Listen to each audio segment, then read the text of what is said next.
هەروەکو لەو چەند ڕۆژە ڕابردوودا لەگەڵ چەندین لایەنی سیاسی و لە بەغدا شەروە کۆبنەوەمان کردووە بۆ ئەوەی مەسەلەی ڕفراندۆم لەلایەک بەرزکردنەوەی ئاڵای کوردستان لە کەرکووک کە بە بڕیاری ئەنجومەنی پارێزگای کەرکووک ئاڵاکەیان بەرز کردبووەوە. ئەمڕۆ دووبارە ئەو مەسەرانمان باس کرد لەگەڵ ئەو بەڕێزانە و هەڵوێستی ئەوانش زانرا کە ئەوانە کە لێرە ڕاوەستاون هەمویان پشتگیری لە بەرزکردنەوەی ئاڵای کوردستان دەکەن، پشتگیری لە ڕفراندۆم دەکەن. دیارە داواکاریشیان هەبوو،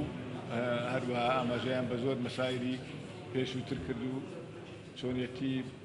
زیاتر و بتەوترکردنی پەیوەندیەکانی نێوان گەلی کورد و پێکهاتەکانی تری کوردستان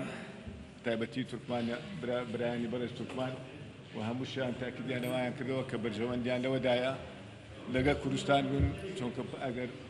کەرکووکیش بگەڕێتەوە سەر کوردستان تورکمان دەبێتە نەتەوەی دووەمی بەهێز لە کوردستان، بۆیە هەمویان ئەمڕۆ پشتگیریان لەوەی دەکرد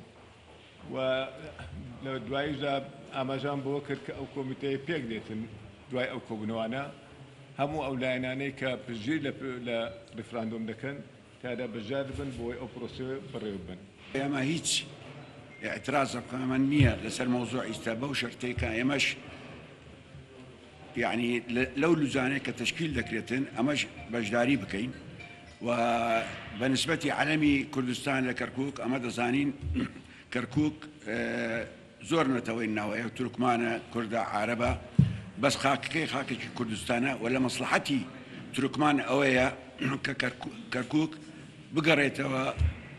باوشی کوردستان و دەبینە دووەم نەتەوە